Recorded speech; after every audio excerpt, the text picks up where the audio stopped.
Muchas gracias, Carlos. Gracias a ustedes por venir esta tarde. La presentación ha sido muy generosa, mucho más que una que tuve una vez en Nicaragua. No son muy creativos en el lenguaje y era una polémica y el presentador era un adversario y me presentó como el cubano incalumniable, porque todo lo malo que se diga de él es verdad.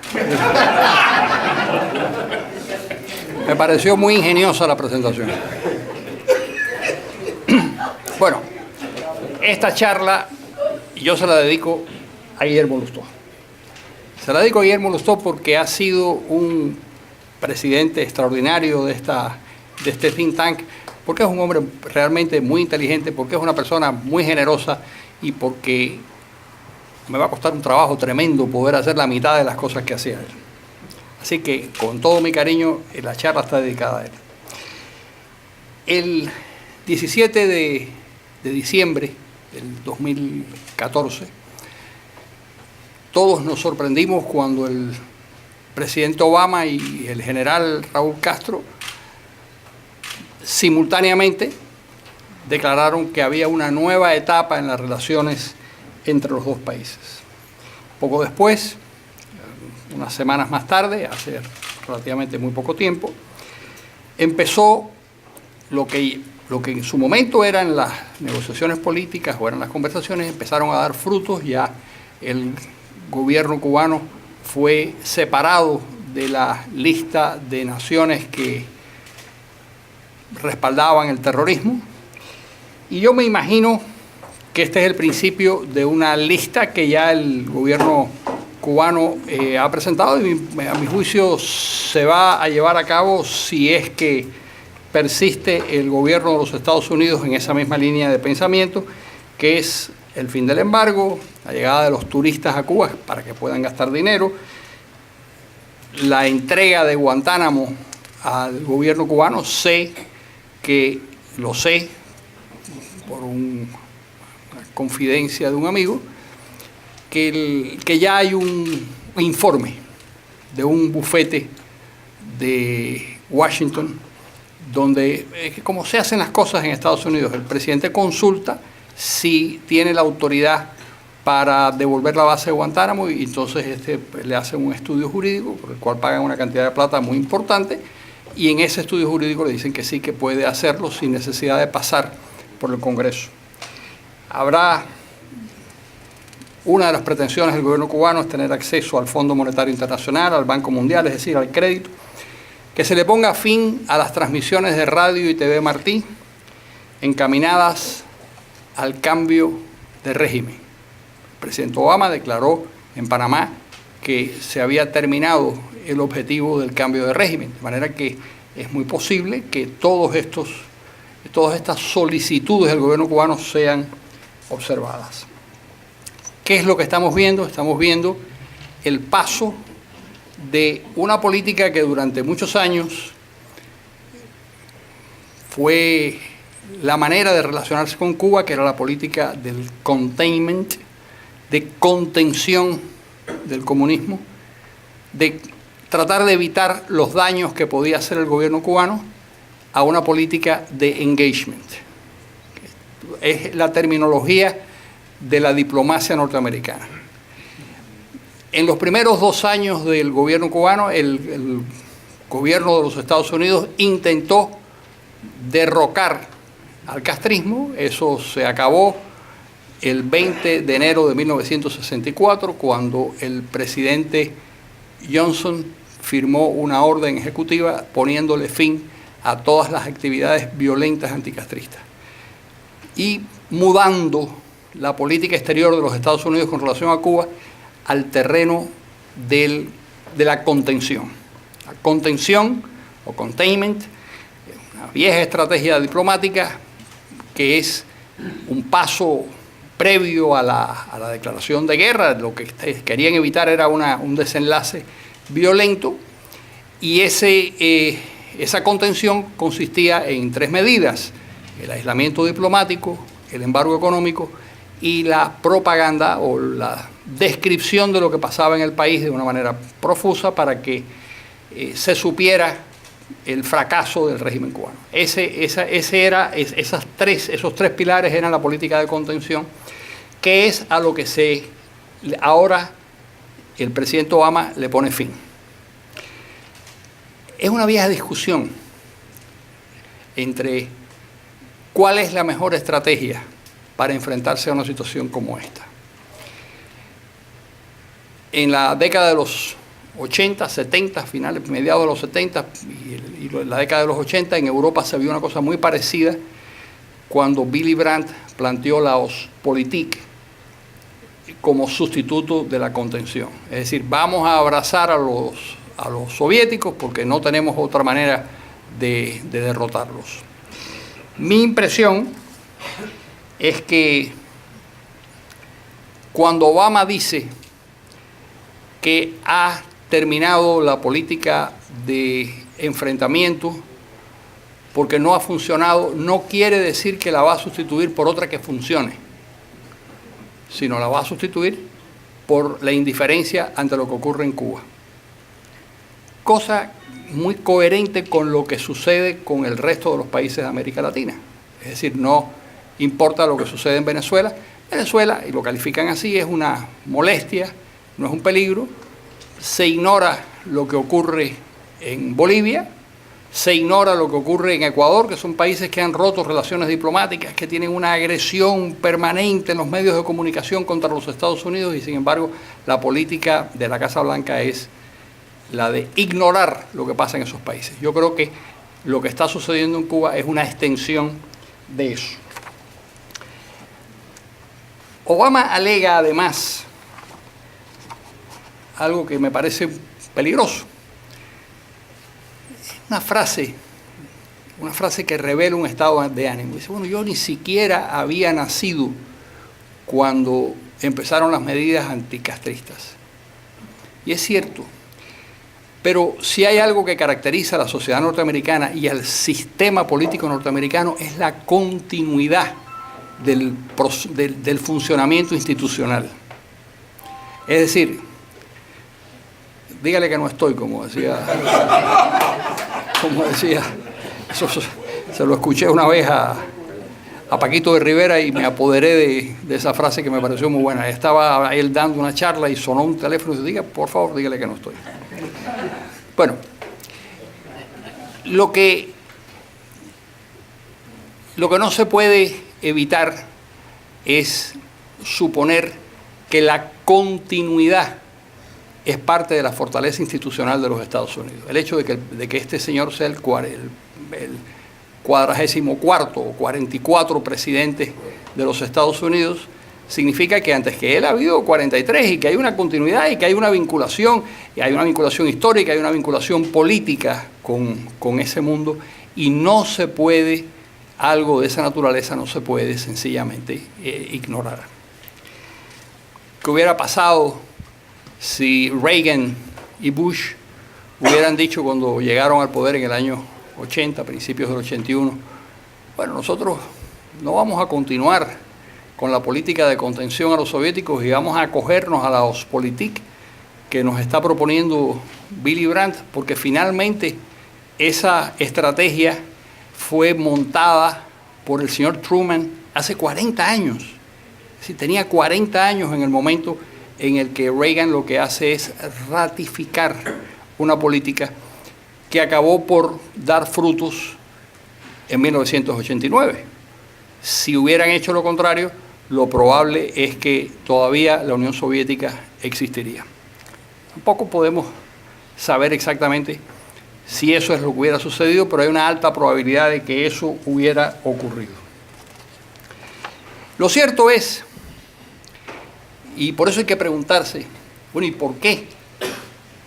Y es importante preguntarse eso por lo que voy a tratar de explicar. ¿Por qué se pusieron en marcha las medidas primero para tratar de derrocar al gobierno cubano y luego para tratar de contener su actuación? El presidente Ike Eisenhower firma en marzo 17 de 1960 la orden ejecutiva por la cual se le da instrucciones a la Agencia Central de Inteligencia de que hagan lo posible por derrocar a ese gobierno. Lo cierto es que desde que empieza la revolución, la primera reacción de Washington es buscar una especie de acomodo con aquel régimen. Mandan a Philip Bonsall, que había pasado parte de su juventud en Cuba, que tenía una simpatía por el pueblo cubano y además era una persona realmente muy moderada, que intenta por todos los medios establecer puentes con la nueva administración cubana. No es porque Eisenhower tuviera la menor simpatía por lo que estaba sucediendo en Cuba, sino porque le parecía que aquellos barbudos pintorescos no ofrecían ningún peligro y que después la realidad los iría educando en otro sentido. Pero se dan cuenta inmediatamente, ya a lo largo del año 59, se van dando cuenta que el objetivo del gobierno cubano es crear en Cuba un país satélite, si no satélite porque es una expresión de Guerra Fría, un país vinculado a la Unión Soviética para afectar los intereses de los Estados Unidos. El 17 de marzo del 60, Ike Eisenhower firma esa planilla, esa orden. El día 5 de marzo, 2 semanas antes, había llegado a Cuba el general Francisco Ciutat de Miguel, general soviético vinculado al KGB, un especialista. Pero él no era el primero, era el de mayor rango. Fidel lo recibe, le pone el sobrenombre de Angelito, porque le dice que le recuerda, a pesar de que era un hombre pequeñito, que le recuerda a su padre, y funciona en Cuba con el nombre de Ángel Martínez Riosola, este señor Ciutat. Quiere decir que los servicios de inteligencia de los Estados Unidos ya se habían puesto de acuerdo, ya sabían hacia dónde iba Cuba, ya el gobierno cubano había dado todas las muestras de que iba en la dirección del establecimiento de un régimen comunista. ¿Qué podía hacer Estados Unidos? Estados Unidos tenía, obviamente, que intentar por todos los medios que eso no sucediera. Si habían declarado en 1945, habían proclamado la política de contención de los soviéticos y habían establecido toda una estrategia para intentar frenar a los soviéticos sin que se desatara una guerra, que era el propósito y se había creado el pacto de la OTAN, se había creado el Plan Marshall, se había relanzado la Organización de Estados Americanos, el Tratado Interamericano de Asistencia Recíproca. Quiere decir que se había generado toda una actividad que sigue hasta nuestros días de alguna manera, una especie de inercia burocrática que se inició en ese momento de resistencia frente a los comunistas. No se olvide que en el año 45, cuando termina la guerra, cuando está terminando la guerra, los aliados que son en este caso los ingleses y algunos asesores norteamericanos, tienen que fajarse a los tiros con los comunistas en Atenas. Es decir, la Guerra Fría comienza a tiros en Atenas en el año 45 y el presidente Truman tiene que tomar la decisión de defender a Grecia, de defender a Turquía, que también estaba bajo ataque, de establecer unos procedimientos de lucha política para impedir que los comunistas se apoderaran de Italia y de Francia, donde el Partido Comunista era el más coherente y el más fuerte de esos dos países en ese momento. Y en el año 50 se produce la Guerra de Corea.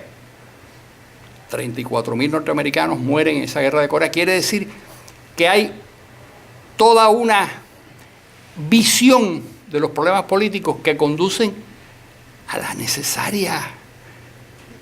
al necesario enfrentamiento con Cuba en todos los terrenos. La pregunta es ¿por qué Fidel Castro?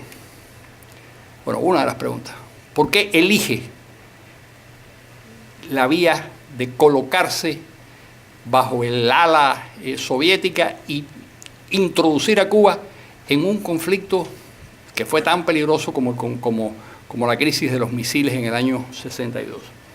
Bueno, por algo bastante evidente, porque tenía convicciones comunistas, porque creía, y lo sigue creyendo, y eso es lo interesante, y por eso es parte de esta charla, que el origen de todos los males económicos y sociales del mundo se debían a los Estados Unidos y al mundo capitalista, a la explotación de los capitalistas, que la pobreza en Cuba, los bolsones de pobreza que había, que como todos sabemos no eran tantos, pero existían, que eran la responsabilidad de esos empresarios que servían como agentes del capitalismo norteamericano. Es decir, eso era lo que ellos tenían en la cabeza. Tenían en la cabeza la teoría de la dependencia, que empezó a circular desde el año 1948.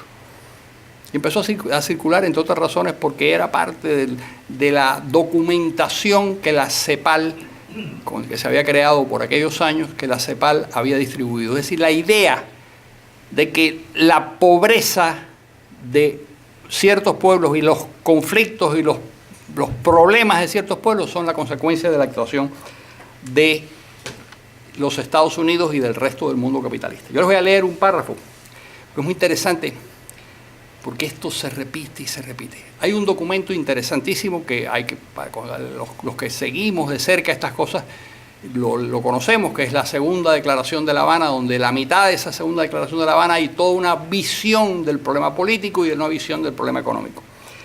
Pero el Che, en la Tricontinental, dice lo siguiente, esto es un párrafo que cito: en definitiva, hay que tener en cuenta que el imperialismo es un sistema mundial, última etapa del capitalismo, y que hay que batirlo en una gran confrontación mundial. La finalidad estratégica de esa lucha debe ser la destrucción del imperialismo.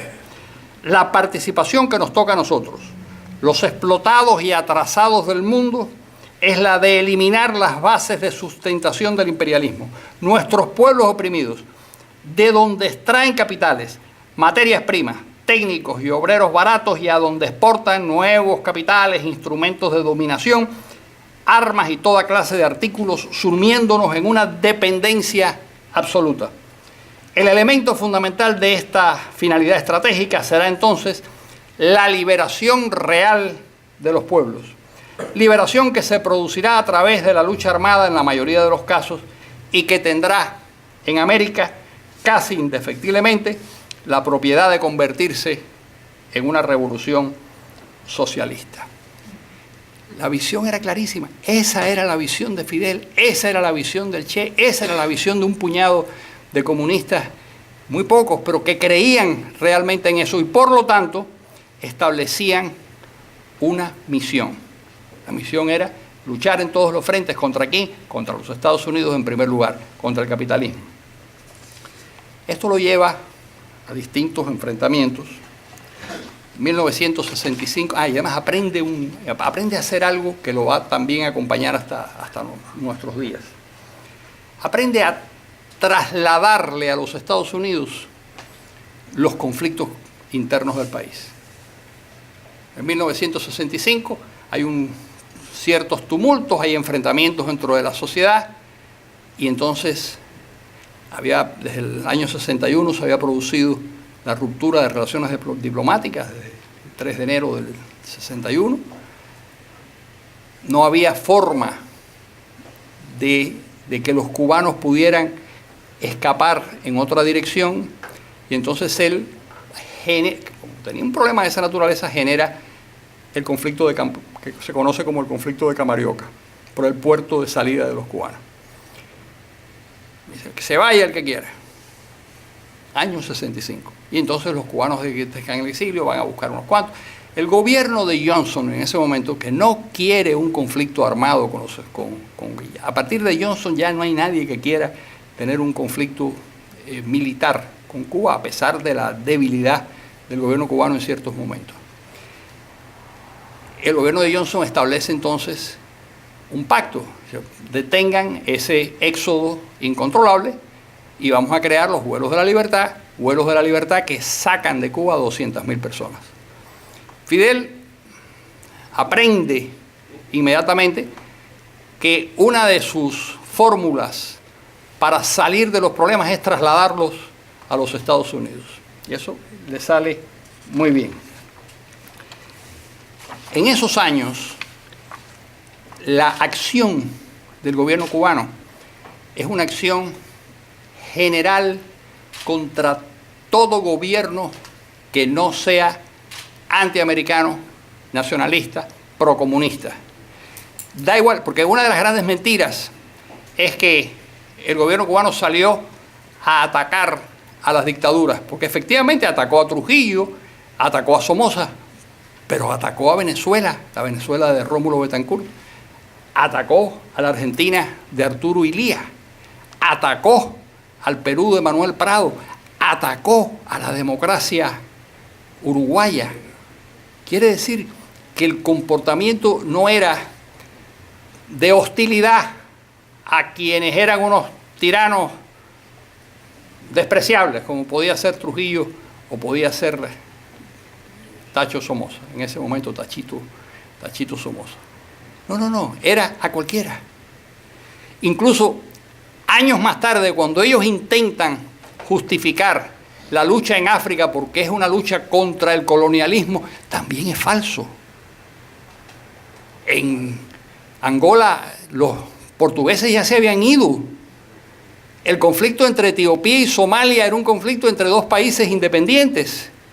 Era la intención de un cruzado político que había decidido conquistar el mundo y destruir a los Estados Unidos, como dice el Che Guevara en su frase, que era una cosa loca, que eso no tenía ningún sentido. Bueno, pues yo no sé, las cosas locas y sin sentido, yo me imagino que cuando Alejandro se propuso tomar Persia, alguien le habrá dicho, no haga eso, que eso es absurdo. Bueno, pues tomó Persia y tomó el mundo griego y conquistó Es decir, no se puede tomar a la ligera la decisión de un pequeño país, por andrajoso que sea, si tiene la determinación, el método y el respaldo para llevar adelante los proyectos políticos que ellos tienen. ¿Quiénes eran los amigos de...? Uno puede pensar que eran, como ellos tratan de aparentar, que los amigos eran los revolucionarios que luchaban. No, los amigos eran cualquiera que estuviera en la misma tesitura que el gobierno cubano. Gaddafi, que era un psicópata terrible. Hay un libro tremendo muy reciente, sobre la verdadera naturaleza psicológica de Gaddafi, que lo que describe es una especie de monstruo terrible, y está basado en la información obtenida en Libia. Además, era bastante evidente que esa era la característica. Macías, el dictador de Guinea Ecuatorial, cuando Guinea Ecuatorial tenía 300.000 personas, Macías mató a 80.000. Si Macías es uno de los asesinos más despiadados, un tipo desconocido por la historia, porque su país es muy poco importante y él es una persona desconocida, pero él es una persona absolutamente despiadada. Sus últimos, la última gente que lo protegió, su guardia de hierro, eran los cubanos, enviados por Fidel Castro. O el ayatolá. Es decir, daba igual que fueran unos creyentes religiosos, como en el caso del ayatolá, como decían los españoles, el ayatolá Jiménez, le decían, el ayatolá Yomeini. Daba igual, daba exactamente igual, porque lo importante es que fueran antinorteamericanos, que se enfrentaran a Occidente, y ya cualquier rasgo especial no tenía ninguna importancia. En 1979, Fidel está en la cúspide de su gloria. Hay un momento en el que, eso me lo cuenta amigo venezolano, el historiador Guillermo Morón, que lo ve en Cuba, y habla con él Y cuando sale de Cuba, coge un avión y se va a Madrid y nos reunimos y me dice, acabo de ver a tu presidente. ¿Y qué te contó? Me dice que se va a pasear por Washington. Que va a haber en su... Es decir, que no es una guerra de largo plazo. Que va a haber el triunfo total de las fuerzas revolucionarias contra los Estados Unidos y contra el mundo. Año 79 habían triunfado en Angola, en Etiopía, en Nicaragua. Los rehenes estaban en Teherán en manos de los guardias iraníes, y realmente había un clima que permitía pensar que aquello iba a colapsar. Poco después, uno de los hombres más brillantes que yo he conocido, que fue Jean-François Revel, escribió un libro sobre cómo terminan las democracias, con un gran pesimismo, porque pensaba que lo que estaba ocurriendo era que ese periodo dorado de la existencia de las democracias y de las libertades iba a desaparecer a corto plazo. Era lo que parecía que iba a ocurrir.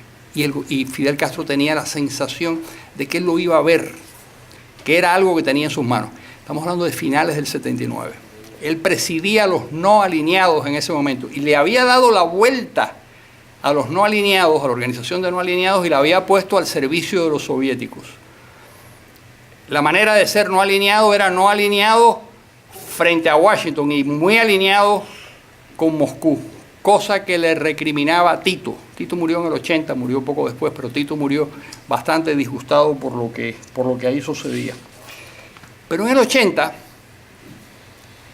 empieza el desmoronamiento, se produce la Embajada de Perú, el insólito hecho de que 11.000 personas buscaran refugio en una misión diplomática en 72 horas. Eso es una cosa asombrosa en la historia.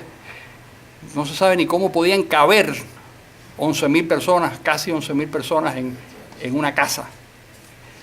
Inmediatamente Fidel Castro, que ya había olido la sangre en Camarioca, vuelve a hacer lo mismo con Mariel. Es decir, le traslada a los Estados Unidos el problema. Aquí se va el que quiere, qué sé yo, y crea el éxodo de Mariel. Y en ese éxodo de Mariel, como ustedes saben, entre esas 120.000, 125.000 personas que hay, están trufadas con quizás 4 o 5.000 asesinos y gente de la peor calaña que los sacan de las cárceles, los ponen en los barcos y los envían a los Estados Unidos, incluso algunos enfermos que eran infelices. Llegó un leproso también, por ejemplo, un tipo que estaba, pobrecito, casi moribundo, locos todos. Quiere decir que había, por una parte, la intención de contaminar la imagen de la oposición, pero por otra vía, también el interés en dañar a los Estados Unidos, que ha sido el leitmotiv del gobierno cubano. Hay un periodo de 30 años en donde funciona la relación entre Cuba y la Unión Soviética. 1959 a 1989, cuando cae el muro de Berlín. Pero antes de eso ya hay síntomas de fricciones. 1982 muere Brezhnev. Lo sustituyen por Andropov, que había sido jefe de los servicios de inteligencia, pero Andropov muere en el 84. Inmediatamente nombran a Chernenko, estaba mayor que Andropov, y el tipo opta por morirse también, una cosa, enfermo, viejo, qué sé yo, liquidado en el año 84. Entonces llaman a un muchacho joven, a Mikhail Gorbachev, que solo tiene 54 años, que es como una especie de adolescente en el Kremlin en ese momento. Pero Gorbachev estaba bajo la influencia de Alexander Yakovlev, que era el hombre que ponía las ideas en la imaginación de Gorbachev, que era más bien un técnico agrícola que otra cosa. Y Yakovlev estaba convencido de 3 ideas absolutamente destructivas para el socialismo, pero que él creía que iban a servir para salvar al socialismo. Tanto Gorbachov como Yakovlev eran unos patriotas comunistas que querían rescatar y salvar el sistema. Pero creían tres cosas. Primero, que había que descentralizar todo el proceso de toma de decisiones y democratizarlo.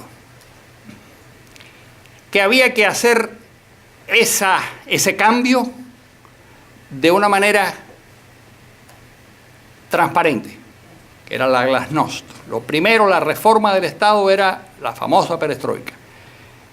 Descentralizar las operaciones, permitir el florecimiento de una sociedad civil que tomara la dirección del país, de alguna manera, al margen del partido, y la glasnost como la atmósfera en que aquello se podía desarrollar, porque Yakovlev pensaba, y por lo tanto pensaba Gorbachov, que una de las razones por las cuales la Unión Soviética no se desarrollaba era porque no había la posibilidad de examinar con libertad los problemas del país. Por lo tanto, si se introducía en ese maravilloso sistema colectivista la posibilidad de examinar libremente los problemas, se conseguía que el comunismo se convirtiera en corto plazo en la cabeza económica del planeta.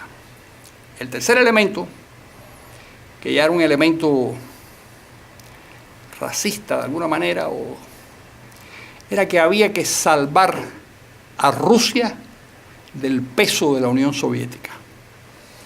Cada vez que Fidel Castro llegaba con un país del tercer mundo que conquistaba, ya fuera Angola, ya fuera Etiopía o ya fuera Granada en su momento, y lo colgaba del presupuesto soviético, era un problema económico gravísimo. Es decir, le complicaba. La conquista planetaria era una conquista que se hacía a costa del bolsillo de los rusos. Los rusos eran el corazón de esa civilización, se puede hablar de una civilización rusa, eran el corazón de esa civilización, y toda la periferia era una periferia costosa y absolutamente improductiva.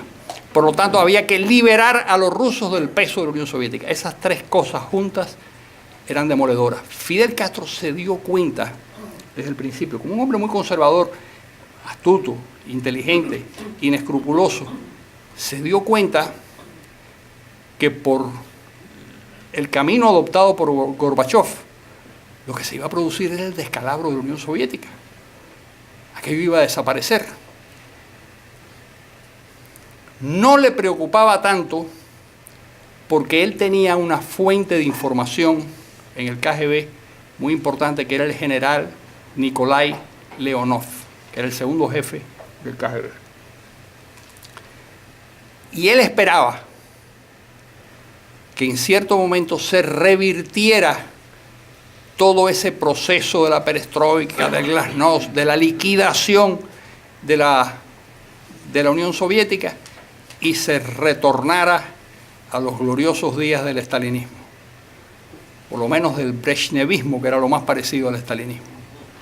Era lo que él tenía en la cabeza, y era lo que él creía, entre otras razones, y esto es algo que se supo cuando desertó el que era embajador en la Unión Soviética y en Rusia después, Jesús Renzolí. Jesús Renzolí era un oficial del ejército que se había formado en Rusia, que dominaba muy bien la cultura rusa más que además del lenguaje, y era el embajador interino en la Unión Soviética, porque el embajador había regresado a La Habana por un tiempo. Y en ese momento él aprovecha y deserta. Y cuando deserta, cuenta algo insólito. Y es que en la embajada cubana en Moscú se dieron algunas de las reuniones para armar la contrarrevolución en contra de Gorbachov y en contra de lo que estaba ocurriendo en Rusia. Claro, él, que es un hombre sensato, se asusta de que esa pobre islita cañera o ex cañera, porque ya ni eso, estuviera reformando, queriendo reformar el mundo. Pero esa es una de las características de de Fidel, la audacia ilimitada, porque nada de eso se podía hacer sin la relación con Fidel.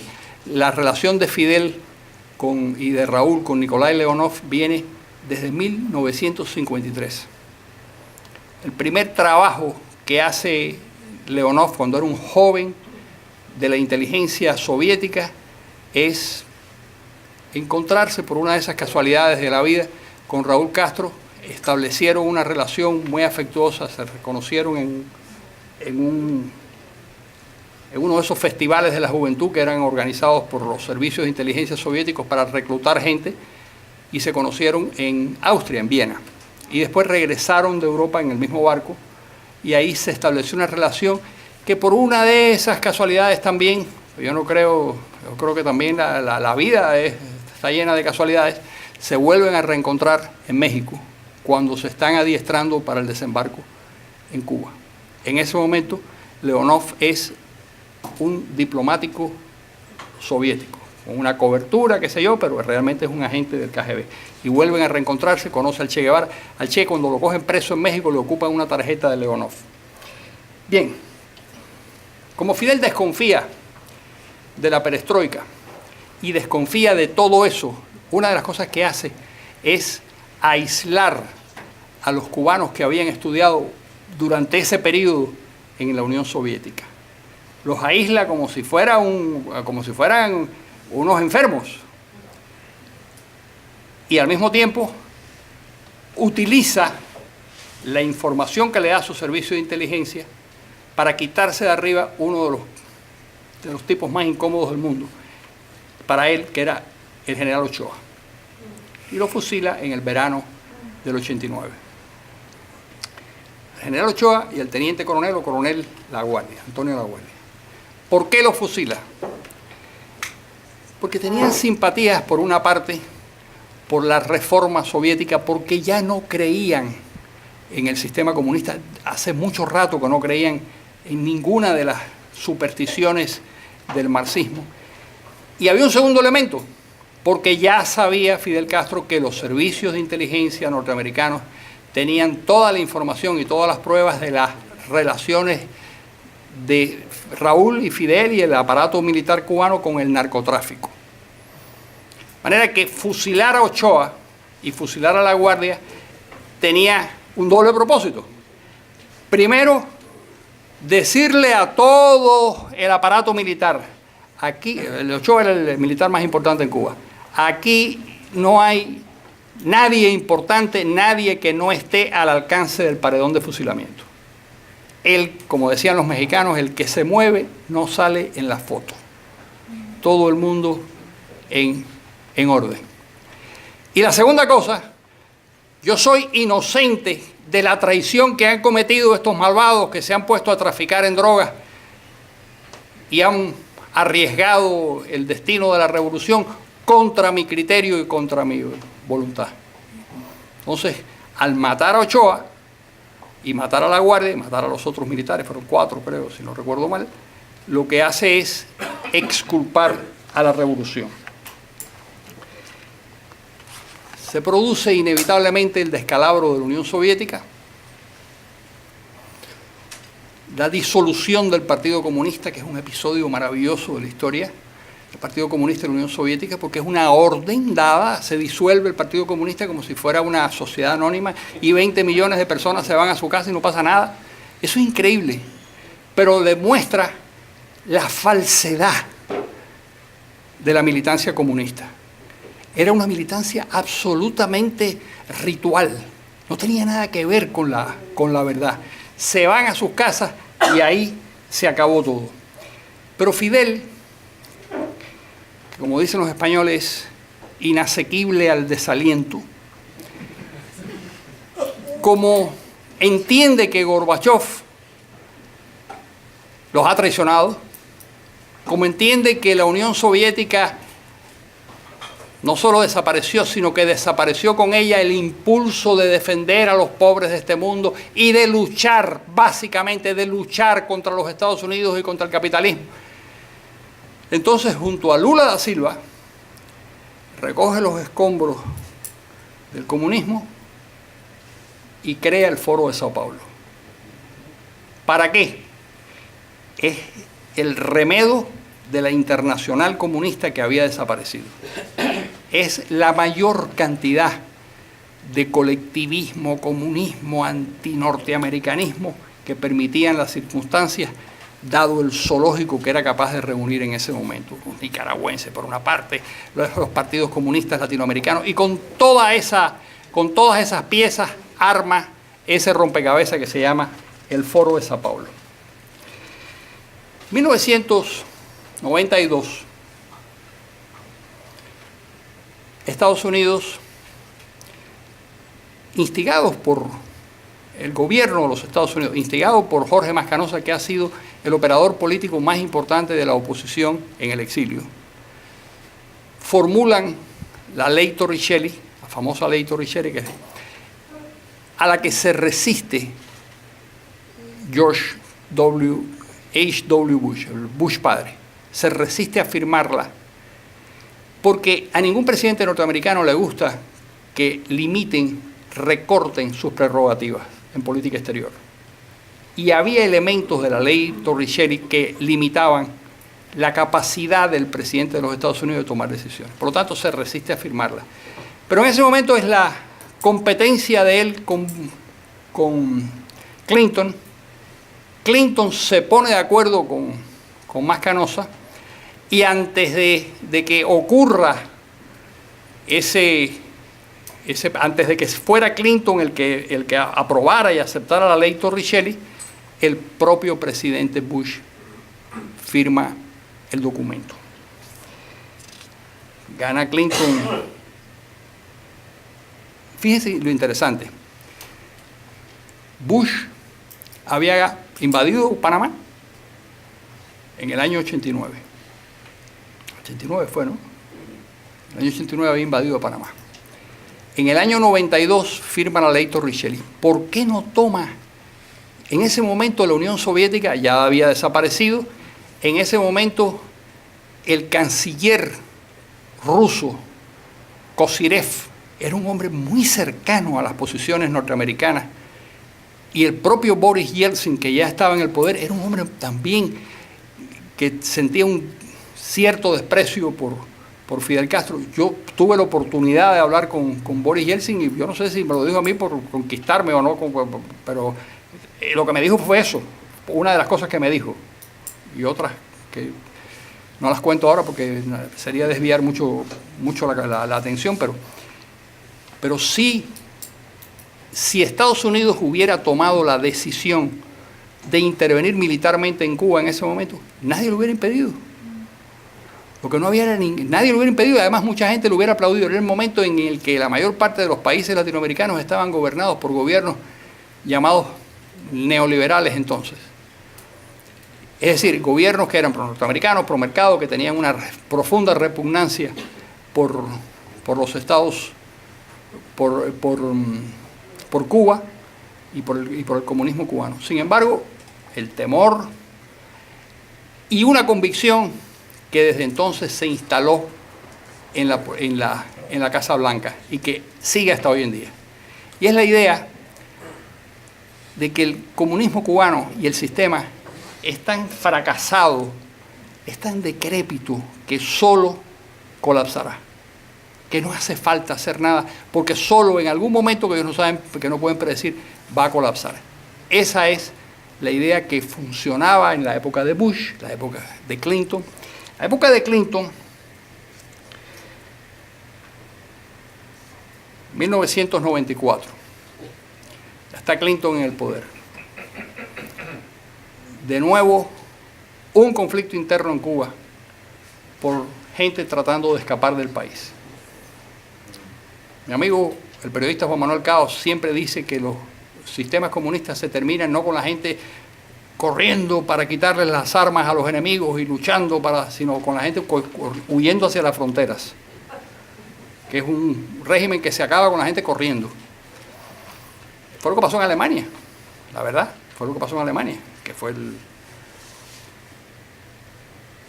se produce el episodio del remolcador y Fidel busca un desenlace a esa crisis migratoria. De nuevo, que se vayan los que quieran, la escoria, qué sé yo. 35.000 personas o 34.000 personas acaban en la base de Guantánamo, no sé cuántos llegan a los Estados Unidos, quizás entre, como dicen los peruanos, entre muertos y heridos deben haber sido 40 o 50.000 personas, pero por lo menos 34.000 se quedaron en la base de Guantánamo y después se fueron trasladados hacia los Estados Unidos. Clinton tampoco pensó en recurrir a la violencia para detener lo que estaba pasando. Clinton le tenía, como todos los presidentes, como desde Johnson, un cierto temor físico a las reacciones de Fidel Castro. Conozco a una persona que le dio el briefing a Clinton cuando Clinton gana la presidencia. Ustedes saben que le dividen un periodo de información en todos los problemas que tiene que heredar. Entonces hay una serie de especialistas que le van contando. Los problemas con Andorra son todos, no sé qué, 32 segundos para Andorra, 4 minutos para Cuba. Entonces en 4 minutos había que explicarle qué pasaba en Cuba y qué podía hacer Estados Unidos, cuáles eran los conflictos vigentes. Y la reacción de Clinton fue muy interesante porque se reflejó después en estos episodios. Le dijo, bueno, yo lo que no quiero es problemas con ese tipo. Querían evitar un problema que fue la misma reacción de Johnson después de la muerte de Kennedy. Se salda el episodio del 94 con un cambio en las normas de inmigración, los pies secos y los pies mojados y qué sé yo, se cambia la ley, pero Clinton seguía siendo formalmente, y realmente lo era, alguien que sentía un normal desprecio por el señor Fidel Castro. En ese año, el 94, comienza a girar de nuevo la historia. Aparece el señor Hugo Chávez en Cuba. Caldera lo ha puesto en libertad y va a dar una conferencia en la Universidad de La Habana. Como un dato anecdótico, la razón por la que Fidel invita a Chávez a dar la conferencia es porque Caldera ha recibido a Mascanosa en Caracas. Entonces él se quiere vengar y va a recibir, y él va al aeropuerto a recibir a Chávez. Pero en la relación entre estas dos personas se produce un flechazo recíproco. Como dicen, siempre me gusta citarlo, como dicen los boleros, son dos almas gemelas. Se parecen muchísimo. Uno con una mayor intensidad intelectual, el otro con más capacidad de acción, qué sé yo. Pero son fundamentalmente gente parecida. Por lo menos gente muy audaz, sin sentido del límite. Que a veces esas características dan resultados. En esa reunión, Fidel enamora totalmente a Hugo Chávez. Chávez queda totalmente seducido por Fidel Castro. Y eso se nota cuando pierde su asesor principal, que era Norberto Ceresole. Norberto Ceresole era un peronista de la cuerda fascista, que había complicado con otro ingrediente islamista, que había desarrollado la hipótesis de que, por supuesto, las democracias liberales eran el gran enemigo a batir, pero que eso se podía resolver mediante la creación de un modelo político en donde donde el caudillo a la cabeza y el pueblo abajo se comunicaran por medio de unas fuerzas armadas. Una cosa totalmente. Y el loco de Gaddafi, él fue asesor de Gaddafi y fue asesor también de otra de las personas a las que amaba Hugo Chávez, que era Velasco Alvarado, el peruano Velasco Alvarado. Sí, Ceresole es un tipo que todas las catástrofes del mundo tuvieron la visita de Norberto Ceresole. Entonces, Fidel lo convence de que Norberto Ceresole es un idiota y que lo que Chávez llamaba la tercera teoría universal, muy pomposamente, que era el libro verde de Gaddafi, que era una bobería escrita por un señor camellero del desierto. Él pensaba que todo eso había que enterrarlo y había que sustituirlo por una seria teoría marxista y por una metodología que Fidel había aprendido de la Unión Soviética. Cerezola sale del juego, creo que le dan una recompensa económica. 1998 gana las elecciones. Antes de... Déjenme hacer una pequeña... En 1996 se produce otro episodio de una audacia casi depravada por parte de Fidel, que es destruir las avionetas de Hermanos al Rescate. Y entonces se produce la aprobación de la ley Helms-Burton como consecuencia de todo esto. Observen que la aprobación de la ley Helms-Burton no es un acto feroz de agresión, sino era la menor respuesta que podía darle el gobierno de los Estados Unidos a la destrucción de unas avionetas en aguas internacionales, pero en cielos sobre aguas internacionales, unas avionetas tripuladas por norteamericanos. Había una especie de clamor general de que había que responderle a este tipo y que había que responderle. Entonces examinan algunas posibilidades, examinan la posibilidad de bombardear las bases donde salieron los aviones, examinan varias posibilidades violentas y eligen la más tranquila de las opciones, que es la firma de la ley Helms-Burton, que también a esa ley Clinton se oponía por dos razones. Primero, porque limitaba su capacidad de tomar decisiones en materia de política internacional, y en otro sentido, porque era contraria a los intereses de exportadores norteamericanos que eran importantes en su partido. Pero ante la disyuntiva de qué hacer después del derribo de las avionetas, el que era su asesor en ese momento, que estaba en el Consejo Nacional de Seguridad, Stephanopoulos, es el que dice, pues perfecto, aprobamos la ley Helms-Burton y además nos va a servir, porque aquí viene la razón electoral que siempre es tan importante en las decisiones americanas, nos va a servir para las elecciones de midterm que son a corto plazo. Firman la ley. En 1998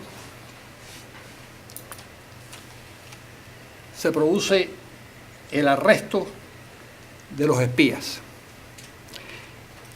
Según yo leí en el manuscrito de la persona que supuestamente le entrega la información a los Estados Unidos de lo que es Edgerton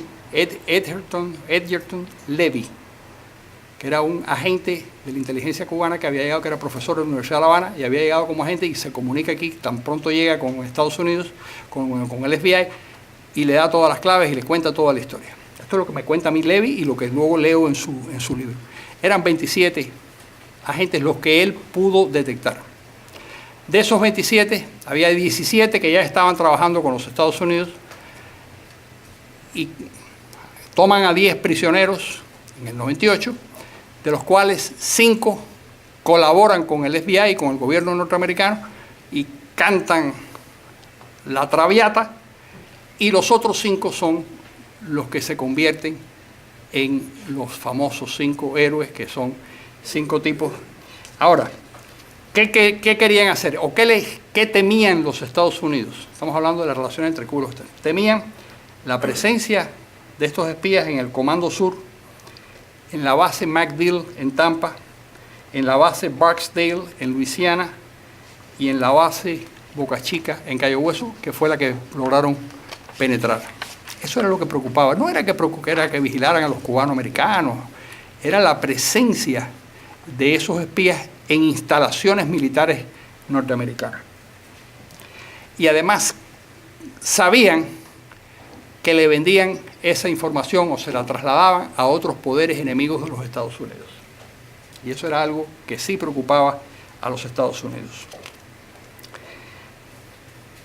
En ese momento la inteligencia norteamericana sabe que no solo hay infiltrados en esto como la Red Avispa, sino que hay infiltrados en el Departamento de Estado, que hay infiltrados en el Pentágono, sospechan que hay infiltrados en la Agencia Central de Inteligencia y también saben que hay agentes de influencia en el Congreso de los Estados Unidos. Toda esa información estaba en las manos de los servicios de contrainteligencia de los Estados Unidos. 1998, Chávez gana. Les cuento, como hay unos cuantos amigos venezolanos aquí, les cuento una historia que la supe muy recientemente. Chávez no solo era visita constante en Cuba, sino Chávez recibió unos cursos teóricos del Estado Mayor cubano. La persona que me lo cuenta estaba en esos cursos, se sentaba junto a Chávez. Era un viceministro que después cayó en desgracia y está aquí.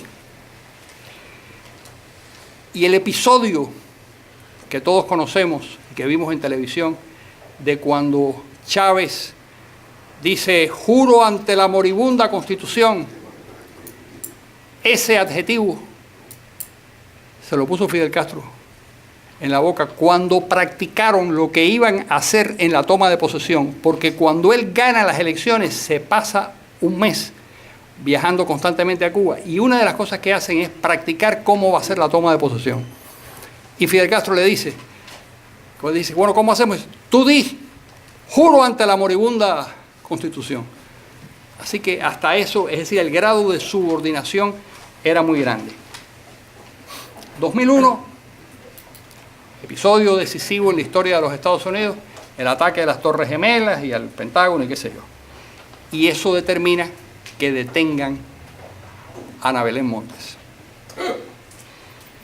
Y la detienen porque no quieren jugar con la idea de tener una espía que ya habían detectado, que sabían que estaba funcionando para el gobierno cubano, en una posición de tanta importancia en el Pentágono. Había sido reclutada por otra señora, Rita Velázquez, si no recuerdo mal, que se llamaba, una señora puertorriqueña, que está en Suecia, y donde parece que no hay tratado de extradición con los Estados Unidos por razones políticas, y se ha quedado ahí, que era también un funcionario alto del gobierno de los Estados Unidos. 2005. Aquí se produce algunas cosas muy importantes. Primero, en el 2012 es el intento de golpe de Estado el golpe de Estado en Venezuela, que después se revierte el golpe de Estado a las 72 horas y vuelve Chávez al poder y qué sé yo, pero vuelve convencido de que el único aliado que tiene en el mundo es Fidel Castro y que los venezolanos son absolutamente poco fiables y que tiene que entregarse en manos de quien es realmente leal, que es el gobierno cubano. Ahí empieza a estrecharse la relación entre los dos países. Estudian la posibilidad de fundir a los dos países en uno. Incluso contratan o designan a unos abogados para que estudien la legislación de Venezuela y Cuba con el objeto de vincular a los dos países y crear o Cubazuela o Venecuba o sabe Dios cómo le iban a llamar. Y estamos en el 2005, donde Carlos Laje dice que Cuba tiene dos presidentes, Hugo Chávez y Fidel Castro. Es decir, empieza a preparar. Eso no se puede decir en Cuba de ninguna manera si no se lo ordena el propio Fidel Castro. No hay nadie que tenga la testosterona suficiente para decir una cosa como esa si no se lo ordena. Pero más importante que todo eso es el discurso que da en el Teatro Teresa Carreño Felipe Pérez Roque en noviembre del 2005. ¿Por qué es importante? Porque dice las mismas, mucho mejor dichas, porque ya han aprendido y además lee el discurso. Dice las mismas cosas que se decían en la segunda declaración de La Habana, las mismas cosas que decía el Che Guevara en el discurso de la Tricontinental. En el 2005 Cuba no se había movido un milímetro en su análisis político. Era exactamente lo mismo. Estados Unidos es el culpable, el capitalismo, no sé qué. Es decir, la misma visión absolutamente infantil, idiota, desmentida por la historia, con 40 ejemplos que demostraban que eso no era verdad. Pero continuaban insistiendo en eso porque tenían la visión ideológica, que es una visión de túnel. La visión ideológica solo ves en esa dirección.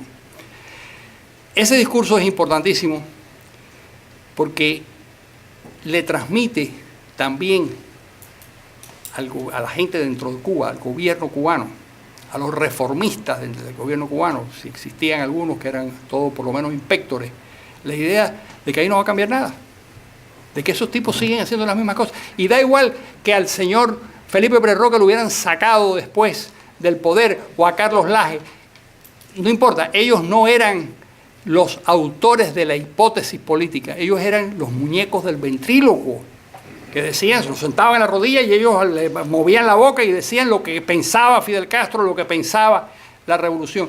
Eso era lo que ellos tenían en la cabeza. Verano del 2006. Fidel se enferma. Hasta ahora, cuando hablábamos de rebeliones intestinas, no sabíamos que iba a ser cierta. Tuvo una rebelión intestina y casi le cuesta la vida. Claro, casi se muere, porque tuvo tuvo una diverticulitis monstruosa. Él decidió qué tipo de operación había que hacer, porque Fidel es un médico y cirujano en jefe, y le dijeron que esa operación era muy peligrosa, pero él dijo que era la que él quería, porque no tenían que instalarle un ano contra natura. En las operaciones convencionales le cortan un pedazo, le instalan un ano contra natura y después botan el no sé qué y después le reconectan el intestino y ahí se acabó. Pero existe la posibilidad de ir directamente a conectarlo y evitarse el paso del ano contra natura. Y entonces Fidel eligió cirujano en jefe, es decir, eligió la otra y casi se muere. Y ahora tiene el ano contra natura y por supuesto tuvo que salir del poder. En 2006 le pasa la autoridad a su hermano de manera interina. En el 2008 ese interinato termina porque Fidel finalmente tira la toalla, acepta que no puede regresar al poder. Hay todos esos episodios que se pueden ver en YouTube donde se ve el grado de decrepitud física que tiene Fidel. Hay una cosa que sale de un ascensor que quiere el pobre, él se ve en el espejo, como se ha pasado la vida confundido, se ve en el espejo y se cree que es un atleta y era un garabato. Y sale del ascensor haciendo unos gestos que parecía, ustedes recuerdan aquellas muñecas españolas que se llamaban la Mariquita Pérez, que caminaba como Frankenstein así, bueno, así sale más o menos. En el 2008,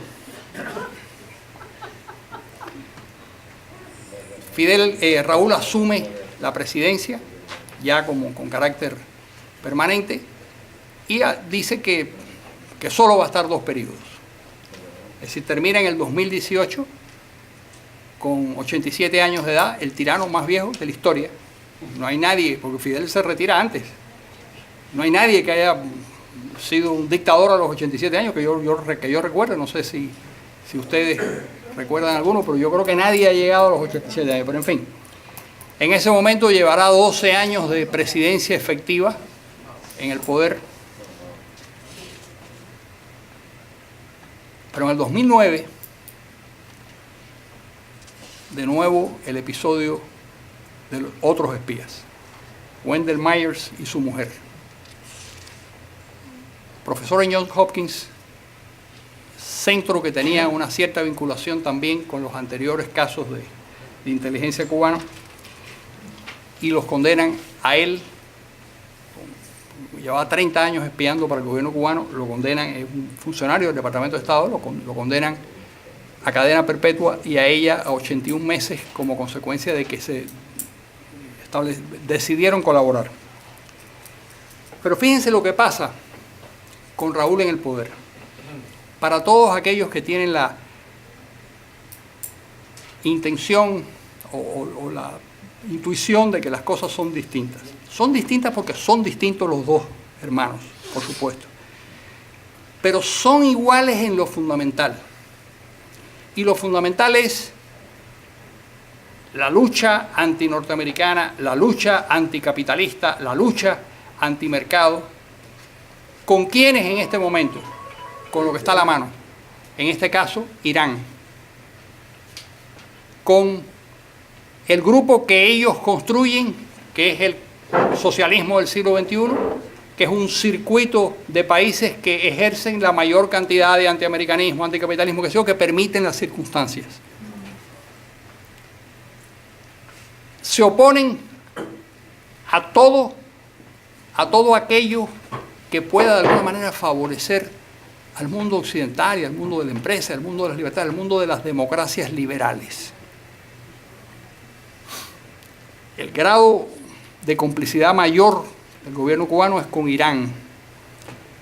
El arquitecto del viaje de Irán es Cuba. Cuba tiene el mejor servicio de operadores políticos de América.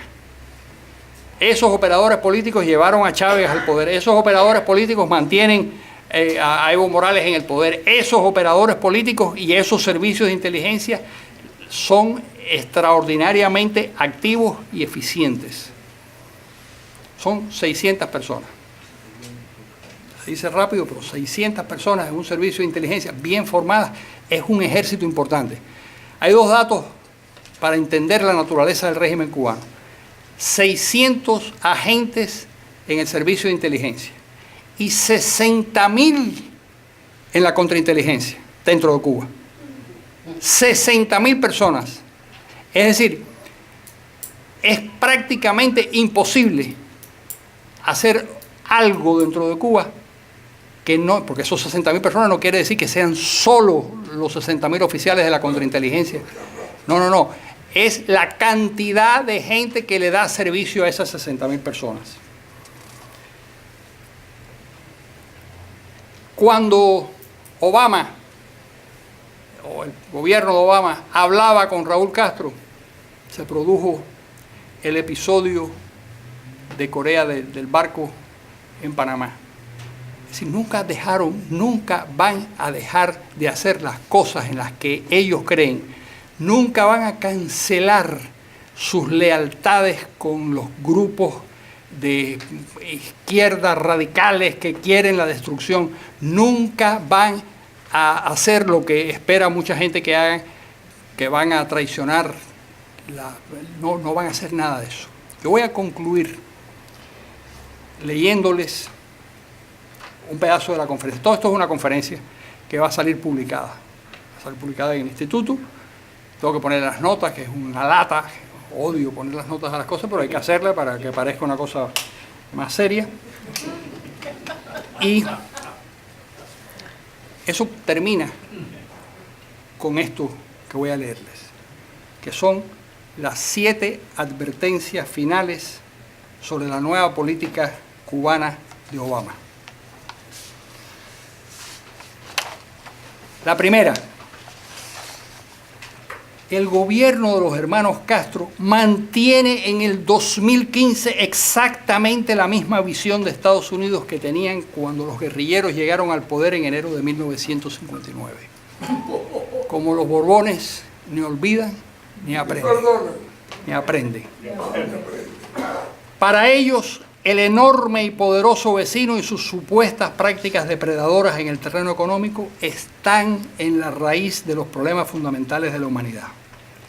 Como leen poco y observan mal, continúan creyendo que las calamidades del tercer mundo se deben a la mala voluntad de las naciones desarrolladas y muy especialmente a Estados Unidos con sus perversos términos de intercambio y su explotación inclemente de los recursos de las naciones pobres. Segunda advertencia. Como consecuencia de la primera, ese régimen, absolutamente coherente con sus creencias, continuará tratando de afectar negativamente a Estados Unidos en todas las instancias que se presenten. Ayer se colocó bajo el paraguas soviético en la etapa postsoviética. Ayer se colocó bajo el paraguas soviético.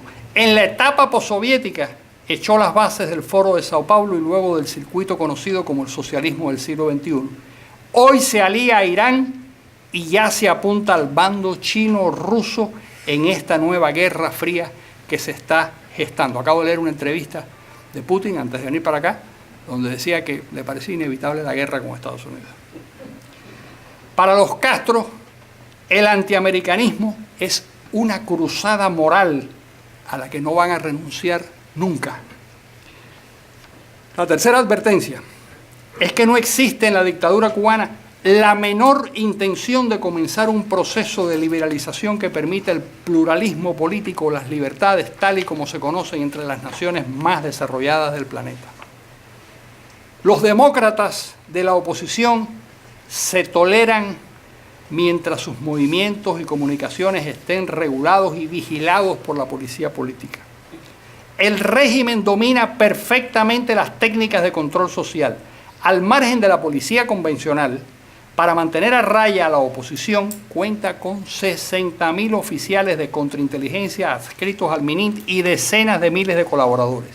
Para ellos, la represión no es un comportamiento oscuro y vergonzante, sino una labor constante y patriótica. Así lo ven. La cuarta advertencia es que el sistema económico que está erigiendo Raúl Castro no ha sido concebido para que florezca la sociedad civil. Esa que un día, mágicamente, derrocará a la dictadura, sino es un modelo de capitalismo militar de Estado, cuya columna vertebral es el Ejército y el Ministerio del Interior, instituciones que controlan la mayor parte del aparato productivo del país.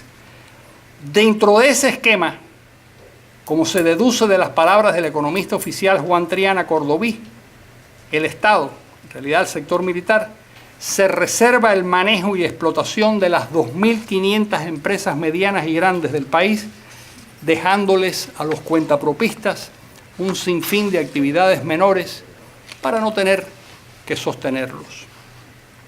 Contrario a lo que piensan en Washington y en los sectores cubanos no gubernamentales que apoyan esas reformas económicas, muchos de ellos de buena fe, Raúl Castro y sus asesores suponen, a mi juicio, acertadamente, que los cuentapropistas serán una fuente de estabilidad del sistema de capitalismo militar de Estado, no por afinidad ideológica, sino para no perder los pequeños privilegios y ventajas que obtienen. La quinta advertencia es que el régimen de los Castro no tiene el menor interés en propiciar el enriquecimiento de los empresarios extranjeros. Desprecian el ánimo de lucro de los capitalistas, aunque ellos mismos, de alguna manera, lo practiquen discretamente. Las inversiones del exterior serán bienvenidas solo y únicamente cuando contribuyan a fortalecer el capitalismo militar de Estado que están forjando. Si alguien piensa que ese régimen permitirá el surgimiento y crecimiento de un tejido empresarial independiente, es porque no se ha tomado el trabajo de estudiar los textos y discursos de los propios personeros del régimen y ni siquiera de examinar la conducta que exhiben. Tiene toda la razón el inversionista en bienes raíces y notable millonario Stephen Ross, cuando, tras regresar de un viaje a Cuba muy recientemente, ayer creo que fue antes de ayer, declaró que no había visto en la isla la menor oportunidad seria de hacer negocios.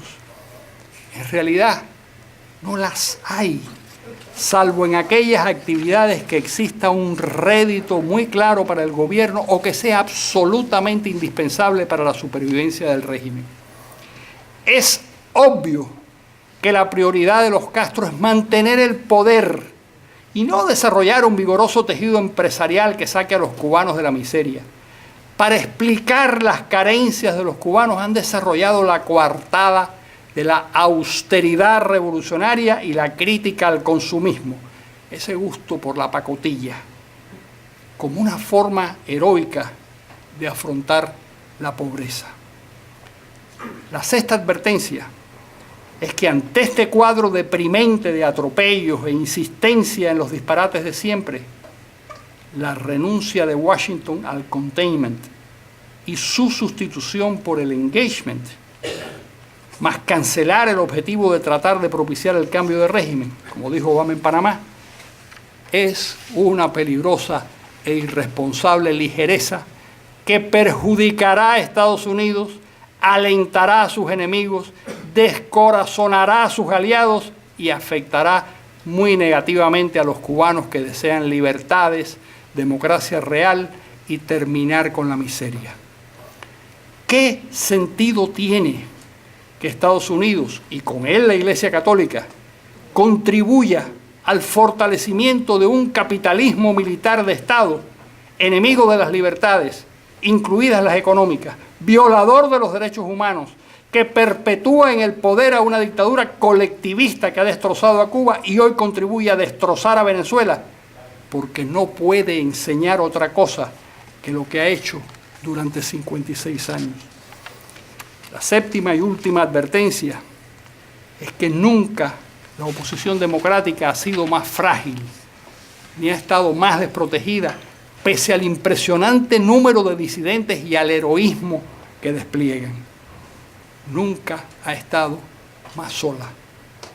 ¿Por qué nadie va a tomar en cuenta esa oposición si Estados Unidos ha renunciado al cambio de régimen y está dispuesto a aceptar a la dictadura cubana sin exigirle nada a cambio?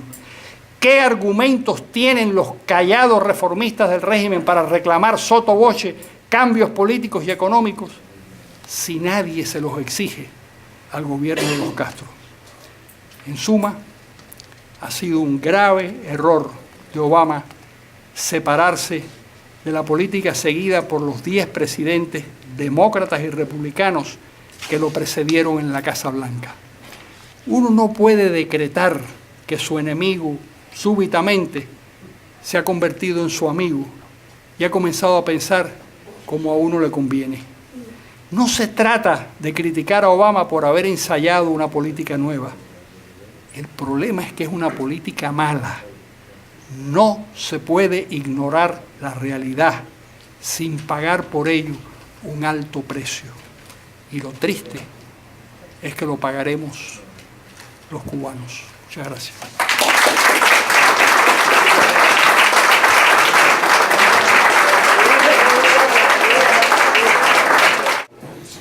Como ha expresado Carlos Alberto, la conferencia que él acaba de dictar va a ser publicada y editada por el Instituto y publicada en nuestra página web. Muchas gracias por su presencia y buenas noches.